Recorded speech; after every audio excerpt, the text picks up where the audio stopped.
bienvenue sur MS Podcast, le podcast qui parle mindset, développement personnel, lifestyle, mais surtout préparation physique et fitness. Alors, asseyez-vous confortablement, buvez un petit truc et bonne écoute. Aujourd'hui, j'aimerais vous partager une expérience que j'ai vécue il y a un mois à peu près et ça a été sur la question du questionnement, entre guillemets. Dans le sens où la remise en question est importante, je prône la remise en question, mais attention à la double tranchant parce que celle-ci, des fois, elle vous fait aller ou elle vous fait douter de choses qui devraient pas, où vous ne devriez pas douter. Du coup, je m'explique.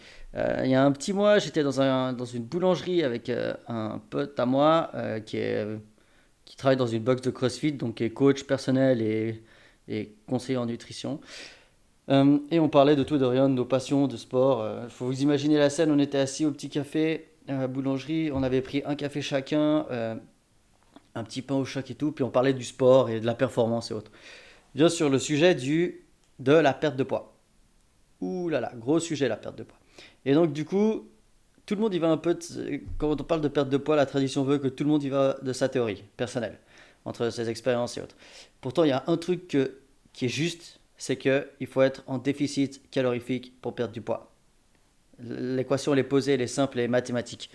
Là, on vient débattre, chacun donne un argument, l'autre rebondit sur son argument. C'était assez comme un combat de boxe. Bam, on donne un coup, l'autre il donne un coup. C'était assez cool. Je vous invite à faire ça avec vos potes si vous avez l'occasion.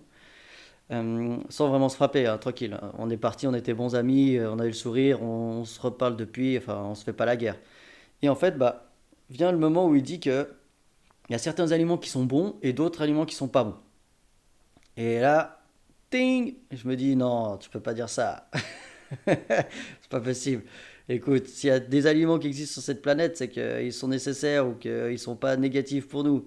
Euh, oui, alors là, je le vois arriver. Ouais, le sucre, c'est pas bien. Non, le sucre, il est pas bien. Il est pas bien si vous enfilez, je sais pas, 3 kilos de sucre par jour. Ok, là, on peut dire que c'est pas bien. Mais pourquoi? Parce que c'est un excès. Mais le sucre en soi, notre organisme, il en a besoin. Du coup, je lui explique que je suis pas d'accord, etc. Puis on vient à la théorie effectivement, il faut être en déficit calorifique.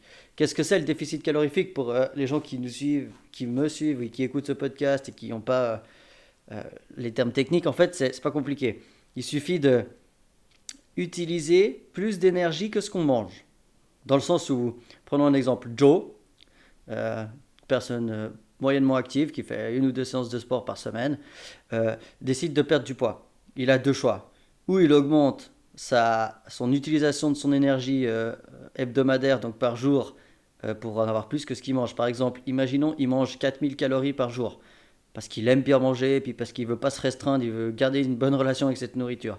Eh ben, Joe, il va se dire, ok, mon objectif, ça va être de utiliser 4500 calories par jour. Je vous dis pas de brûler tout ça à la salle de sport. Oui, la salle de sport, elle y contribue, mais là où on va être le plus efficace, c'est si on augmente tout nos dépenses au quotidien. Marcher un peu plus, aller chercher le bus un arrêt plus loin, descendre un arrêt plus tôt, prendre les escaliers, prendre l'ascenseur, lâcher la trottinette ou le vélo et puis marcher. Être debout au lieu d'être assis sur une chaise quand on traite nos mails ou qu'on est sur l'ordinateur. C'est toutes ces petites choses accumulées qui vont faire qu'on va brûler un peu plus d'énergie. J'ai des potes qui font aussi la résistance au froid, qui vont nager par exemple dans le lac quand il fait froid ou qui vont juste s'exposer à une température froide et le corps qui doit maintenir une certaine température pour vivre va utiliser cette énergie, d'accord? Et il ne faut pas oublier, on ne brûle pas de l'énergie. L'énergie, la loi de la thermodynamique explique que l'énergie ne peut pas se créer et ne peut pas se détruire, elle se transforme. Typiquement, l'énergie qu'on mange en nourriture, on la transforme en exercice physique ou en maintien de la chaleur ou autre, etc. On la transforme, on l'utilise, d'accord, en mouvement. On la brûle pas. C'est pas brûler de l'énergie. Ce terme, il n'est pas très correct. Du coup, voilà. Fini de discuter de ça. On finit notre café croissant. On part, mon copain. Je rentre chez moi et là, le doute m'assaille. Boum. Je me dis, est-ce qu'il avait raison? Est-ce qu'il n'avait pas raison? Je suis une personne qui se remet constamment en question, qui se remet en question assez souvent. Et en fait, ça m'a pris un peu pas à la tête. Donc du coup, je me dis, ok, on va ressortir un peu les cours, les livres, on va aller chercher sur Internet, on taffe un peu tout ça. Puis 2-3 jours après, je me dis, mais t'avais raison en fait. Hein. T'étais sûr de toi et autres, ne te laisse pas avoir. Et là, en fait, je me suis fait avoir. Je me suis laissé convaincre. Euh, J'aime bien décomposer les mots. Et je ne sais pas si vous connaissez le langage des oiseaux, on appelle ça. C'est par exemple que dans le mot convaincre, si on le décompose, on a le mot con et on a le mot vaincre. Et ben, laissez-vous pas convaincre, d'accord? Quand quelqu'un essaie de vous convaincre, c'est que peut-être c'est pas la bonne solution, la bonne issue à la discussion. Et donc du coup, j'étais suffisamment sûr de moi au début, et encore plus maintenant, pour me dire que ça, je sais que c'est sûr, j'y crois, je l'ai taffé, je l'ai vu, je l'ai expérimenté, c'est juste. Donc voilà, la remise en question c'est bien, mais il faut pas le faire trop souvent. Voilà, c'était mon petit partage sur ce podcast. Il sera peut-être un peu plus court que les autres. J'espère que ça aura éveillé des discussions, des réflexions, des débats. Si vous avez des remarques ou autres, n'hésitez pas à me contacter sur Instagram, je suis assez présent.